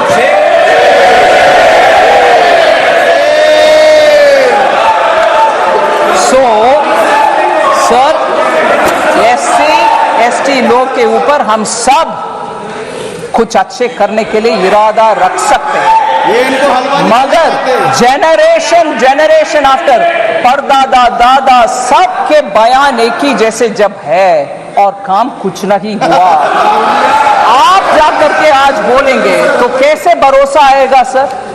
और ऊपर से हलवा जैसे एक इमोशनल सेंटिमेंटल मैटर जिसमें पूरे उस मिंट का फाइनेंस मिनिस्ट्री के स्टाफ बंद अंदर कमरे में ये रह करके काम करते हैं, उनके मुंह मीठा करने का काम में आप ऐसे प्रश्न चिन्ह के साथ. और मैं जब इस विषय में मैं कैसे जवाब दूं, ऐसे करके सर पे हाथ रखा तो पूरे ट्रोल आर्मी के साथ मुझे पूछा जा रहा है कि SC के ऊपर जब विपक्ष के नेता बात कर रहे हैं आप सर पर हाथ रख रही हो, हंस रही हो. नहीं, ऐसे एक इमोशनल मैटर को इतना हल्के से डील कर रहे, उसको मैं सर न फोड़ sir. Thank you very much sir. मैं बजट के लिए कुछ इतना समय दिए आपके लिए मैं धन्यवाद।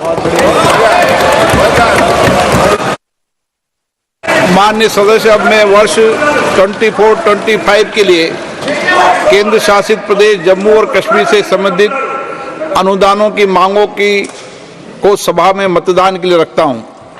प्रश्न ये है कि अनुदान की मांगों की सूची के स्तंभ 2 में मांग संख्या 1 से 36 के सामने दर्शाए गए मांग शीर्ष के संबंध में 31 मार्च 2025 को समाप्त होने वर्ष के दौरान संदाय के क्रम में होने वाले खर्चों की अदायगी हेतु आवश्यक राशियों की पूर्ति के लिए अनुदानों की मांगों की सूची के स्तंभ 3 में दर्शाई गई राजस्व लेखा और पूंजी लेखा संबंधी राशियों से अनधिक संबंधी राशियां केंद्र शासित प्रदेश जम्मू और कश्मीर की संचित निधि में से भारत के माननीय राष्ट्रपति जी को प्रदान की जाए। जो सदस्य इसके पक्ष में हाँ कहें, जो सदस्य विरोध में ना कहें, मेरे विचार में निर्णय हाँ वालों का हुआ। निर्णय हाँ वालों का वर्ष 24-25 के लिए केंद्र शासित प्रदेश जम्मू कश्मीर संबंधी मांगों के पारित हुई। आइटम नंबर 30 माननीय वित्त मंत्री जी। आइटम नंबर 30 माननीय वित्त मंत्री जी।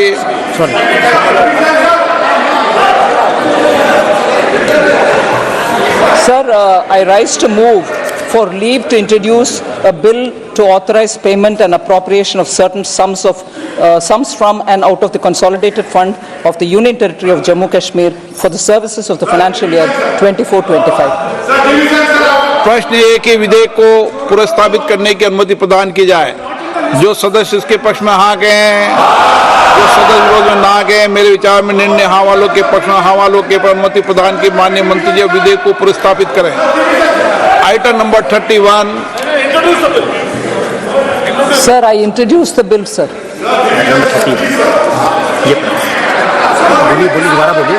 आइटम नंबर 31 माननीय वित्त मंत्री जी।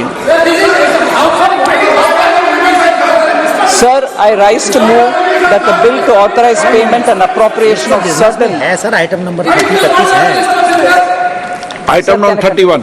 Sir, I rise to move that the bill to authorize payment and appropriation of certain sums from and out of the consolidated fund of the Union Territory of Jammu and Kashmir for the services of the financial year 24-25 to be taken into consideration.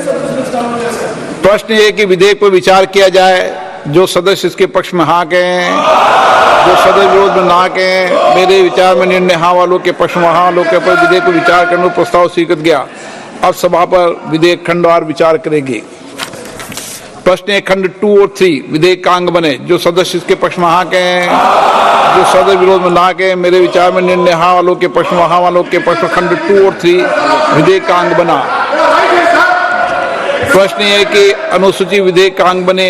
जो सदस्य के पक्ष में हाँ कहें, जो सदस्य विरोध में ना कहें, मेरे विचार में निर्णय हाँ वालों के पक्ष में हाँ वालों के पक्ष में अनुसूची विधेयक का अंग बने।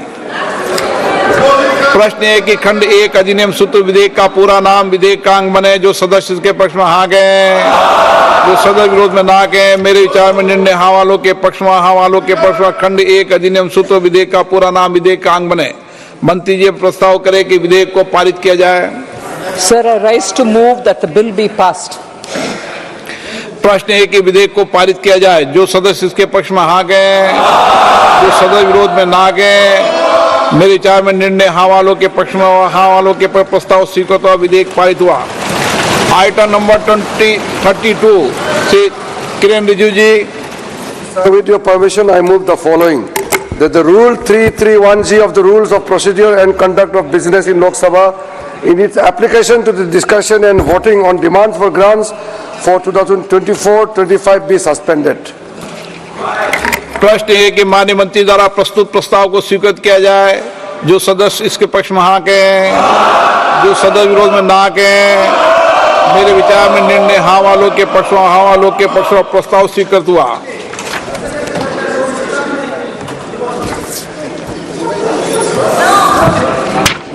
माननीय सदस्यगण, लोकसभा के प्रक्रिया तथा कार्य संचालन नियम के 3316 को निलंबित कर दिया गया है ताकि अनुदानों की मांगों को विभागों से संबंधित स्थायी समितियों की संदर्भित किए बिना पारित किया जा सके।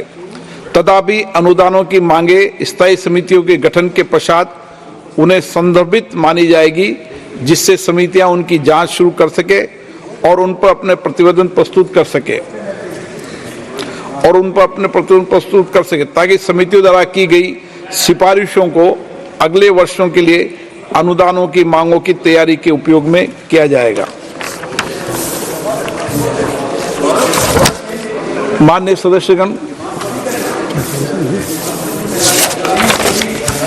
सदस्यगण, बजट पर सामान्य चर्चा में बीएससी पर 20 घंटे आवंटित किए गए थे, लेकिन इस विषय पर 27 घंटे से अधिक चर्चा हुई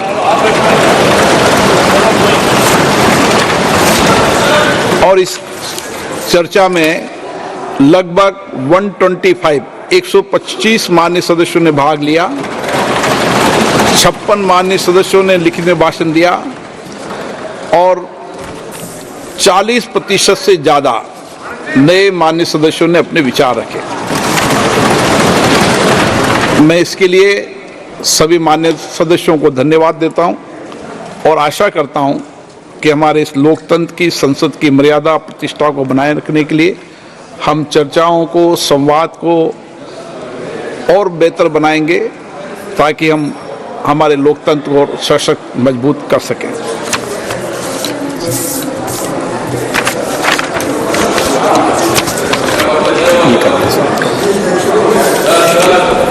आइटम नंबर 33। अब मैं सभा में रेल मंत्रालय से संबंधित अनुदानों की मांग संख्या 85 को चर्चा तथा मतदान के लिए लाया जाएगा। सभा में 1 मिनट रुक जाया करो माननीय मंत्रीगण। सभा में उपस्थित जिन माननीय सदस्यों के रेल मंत्रालय से संबंधित अनुदानों की मांगों पर कटौती प्रस्ताव प्रचालित किए गए हैं, यदि वे अपने कटौती प्रस्ताव प्रस्तुत करना चाहते हैं तो 15 मिनट के भीतर सभा पटल पर अपनी पर्चियां भेज दें, जिससे उन कटौती प्रस्तावों को जिसकी संख्या लिखे हैं उनको हम प्रस्तुत कर सकें। इसी प्रकार प्रस्तुत किए गए कटौती प्रस्ताव की क्रम संख्याओं को दर्शाने वाली सूची कुछ समय पश्चात सूचना पट पर लगा दी जाएगी। यदि सदस्यों को उस सूची में कोई विसंगति मिले तो उसकी सूचना तत्काल सभा पटल पर मौजूद अधिकारी को बता दें। आइटम नंबर 33, रेल मंत्रालय से संबंधित अनुदानों की मांग।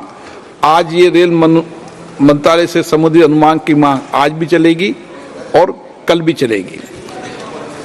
श्री के Suresh ji. Thank you, Honorable Speaker, sir.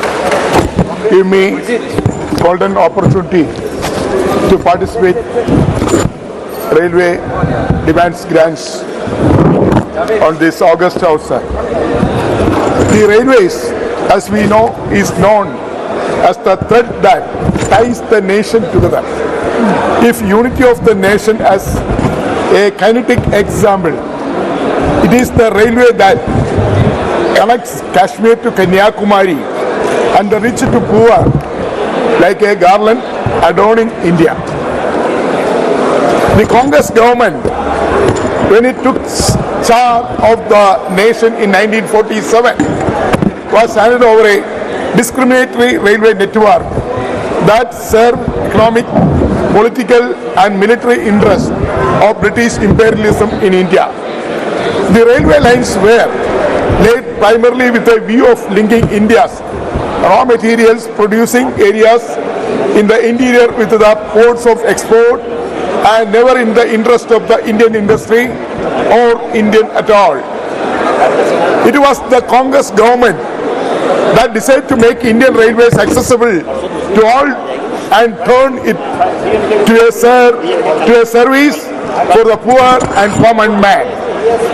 Congress governments also ensured to bring world-class railway system. Mr. Chairman, sir, from the Rajdhani Express, Shatabdi Express, that service.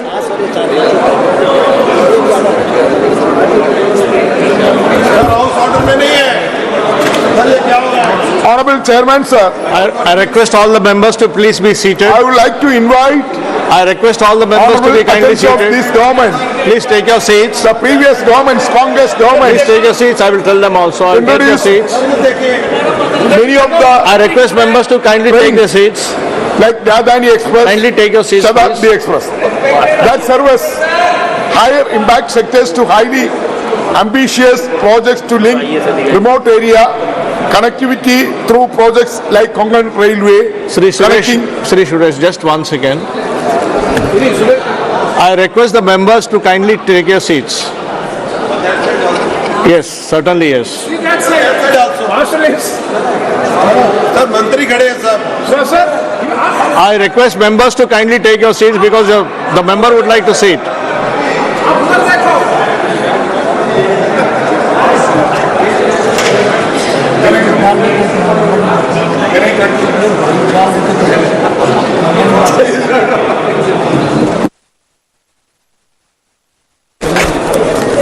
Chairman, sir,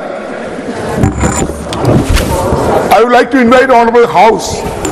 During the Congress government, we introduced Dadani Express, Shatabdi Express, and other long-distance trains that serve the higher impact sectors to highly ambitious project to link remote area connectivity through projects like Konkan Railway, connecting 738 kilometers, and Kashmir Railway. Congress redefined national connectivity irrespective of regions, and we proudly call it federalism on wheels that connects states as a whole, not on the basis of which political party rules in the state. Honorable Chairman, sir, what is the situation now? The railway budget is classic case of divide and rule policy of the British East India Company in the new vision. It shows no inclusive spirit, and states where BJP is defeated were completely ignored and terribly shunned. Federalism principle of discrimination to none and supremacy of state is no adhere at all. Honorable Chairman, sir, allocation. The Union government allocated 2,55,300 crores for the Ministry of Railway, which is one of the largest allocation. What is the point of such allocation when it is unevenly distributed, the discriminated against the political choices, sir?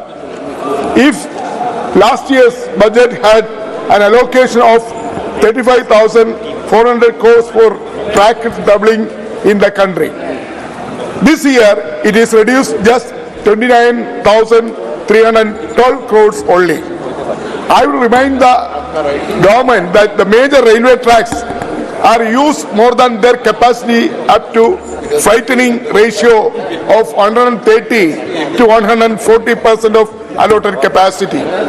This congestion has resulted the passenger train running at a speed just 50 kilometers as per hour and goods train at 25 kilometers per hour. So the government does not want to speed trains to be increased and their productivity utilized. Chairman, sir, let me also highlight some serious shortcoming in the railway budget, as we witness accident after accident every day, almost all railway tracks in the country. Sir, 2024-25, rupees 1,100 crores is allocated for installed coverage, and despite the large year-on-year allocations, Indian Railways saw an average of 43 accidents in the past 5 years, and 97% of the railway network lacks anti-collision system. What does this mean? The shield or coverage designed to protect the passengers and asset of railways from damage and collision is nowhere to be seen or implemented. Sir, I would invite your kind attention to some statistics that will be revealed the level of careless attitude with which Indian Railways is operating. Sir, from 2014 March 2023 and under the BJP-led National Democratic Alliance government ruled, the number of these miscaps recorded 638 and period also recorded 781 deaths and 1,543 injuries and 426 train derailment till 2023, and the average number of train derailment per annum stood at 47.3 per annum between 2014 and 2023.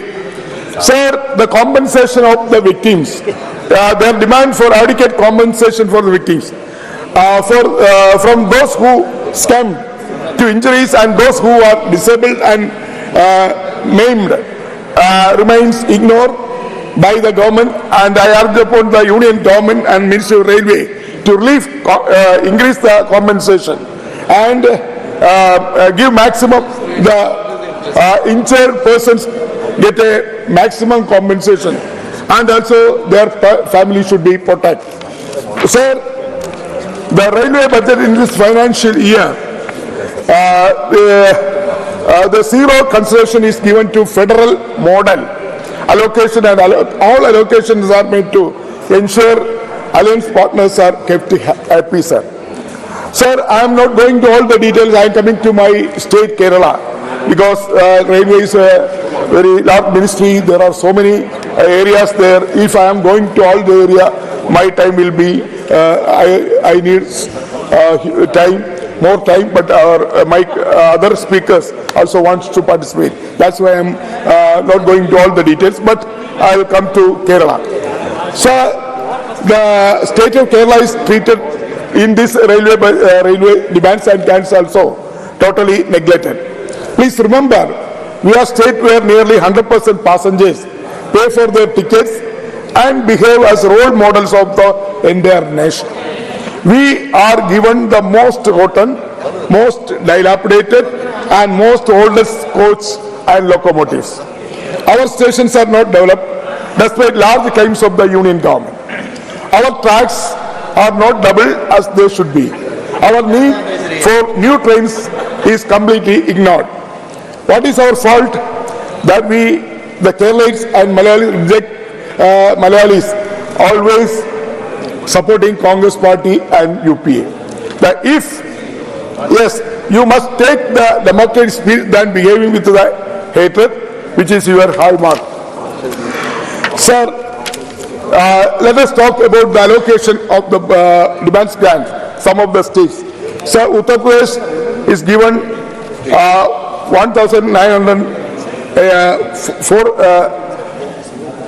19,484 crores. Maharashtra given 15,940 crores. Madhya Pradesh 14,738 crores. Odisha is given 10,586 crores. Bihar is given 10,033 crores. Andhra Pradesh given 9,151 crores.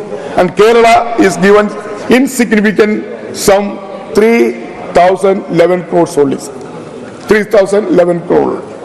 In this justice, where Kerala is always projected by the union government as a beacon of growth and prosperity and as a proud model of social achievement. Sir, Kerala is the third state which received at least amount of allocation budget. We are discriminated so much that Kerala is that where not a single kilometer of track has been commissioned for the last 30 years for passenger train. The fourth phase of Kochuveli master plan required just 40 crores, but that is not allotted. The location survey of Ernakulam-Shornur, third part is not completed, sir.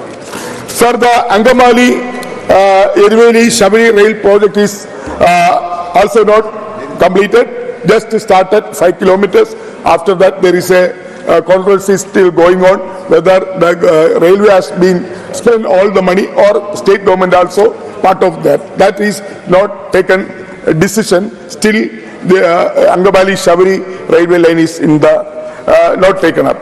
Sir, the Thiruvananthapuram division is given only 47 lakhs for the mechanism to lengthy trains, and apart from these allocations and track doubling related allocation, which are nothing but mandatory development works. The central government has completely avoided Kerala. Sir, Kerala passengers are even suffering serious health issues and they are forced to travel jam-packed bogies and there are not enough coaches in the train. We are given no new coaches, no new trains, and we are forced to operate old and leaking and dilapidated hotel coaches. Sir, recently there are a number of incidents happened. Honorable Minister, Railway Minister also very much aware of that. And also the waste management in the railway station, that also a big problem in Kerala. Recently, the capital city of Kerala, Trivandrum, one labor, he was gone under the Amayanjan Toad. So he died because of the railway, and there is no proper coordination with the railway and the corporation, municipal corporation. That's why this was happened. So the waste management also very big problem in not only in Trivandrum railway station, all the railway station. The waste management is big problem. So that also I would like to invite Honorable Minister to address this issue. Sir, in Kerala, we are also demanding number of trains. In northern part of Kerala, recently, the passengers are not getting proper connectivity. Many of the trains cancelled, and also the running trains, there is no space. The shortage of the compartments.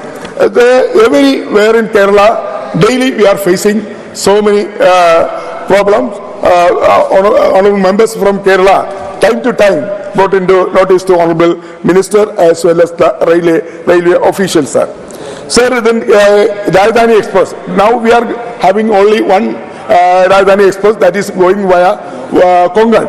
But in the main line is Trivandrum, New Delhi, Agra, Bhopal, Nagpur, Trivandrum. That is the main line. But we don't have any Rajdhani Express. This is a long pending demand. Sir, I am going to conclude. Sir, Kerala, we are demanding more Vande Bharat trains. Honorable Minister is here. I am very happy to, I congratulate Honorable Minister. He has given 2 Vande Bharat trains. And also we are demanding more Vande Bharat trains connecting Bangalore, Hyderabad and other cities. And also, sir,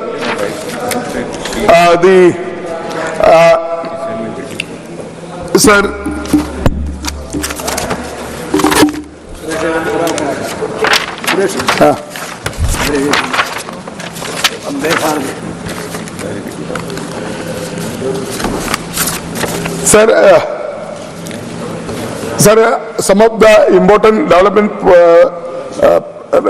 development issues in my state, Kerala, other MPs also mentioned. Sir, the completion of master plan at Kochuveli, that also pending. Provide new coaches for train running Kerala, that also Parashuram, Malabar, Vanjinad, Kannur in the city, and 2 generation of the trains are running with old coaches for long time. Please provide LHP coach of these all trains. Sir, development of Ernakulam old railway station, that also 40 acres of land is available there. That also old pending, very long pending demand. That also taken care. And also increasing coaches in the Trivandrum, Bangalore, Vande Bharat via Alappi, and Vande Bharat via Kottayam. Also, Trivandrum, Kasaragod, Vande Bharat also, we need more coaches. Sir, Ernakulam, Vande Bharat, Ernakulam, Bengaluru, Vande Bharat, also we are demanding. Railway is also considering that. I would like to request before Onam that Ernakulam, Bangalore, Vande Bharat should be started. Sir, the doubling work in Ambalappuzha Thuravur stretch is going very slowly. So 500 crores is very necessary for the completion of the Ambalappuzha Thuravur doubling work. Honorable Minister will take into concern. Sir, some of the train Ernakulam, Velangani via Kottayam, Kollam, Shengota. Now this train is running bi-weekly. We are demanding for daily train, and also Kollam Tirupati train. That also we are demanding for bi-weekly train. That also demand for daily train, sir. Sir, there are so many other issues are pending with the Railway Ministry. I am not going to all the details. Sir, please conclude. Yeah, I am concluding. Sir, in Kerala, once again, I would like to request Honorable Minister, we are neglecting and also we are not getting sufficient allocation and also our project all pending with the ministry. New railway line is not getting, Nanjangod Nalambur railway line, Talaseri Mysore railway line, that also, Kasaragod Panathur railway line, Tirunavai Guruvayur railway. These are the pending projects in Kerala, sir, but not taken up. So there are so many other issues also there. Demand is also there. I hope that Honorable Minister will consider demand of passengers in Kerala. Thank you, sir. Thank you, sir. माननीय सदस्य श्री सुधीर गुप्ता जी। धन्यवाद माननीय सभापति जी।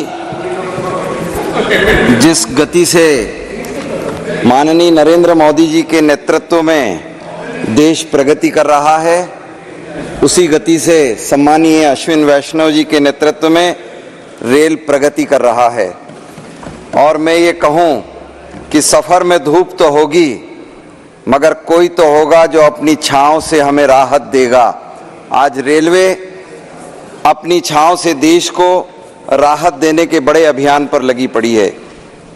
माननीय सभापति जी, हम सब जानते हैं कि रेलवे ने पिछले 10 वर्षों में बड़े काम किए हैं।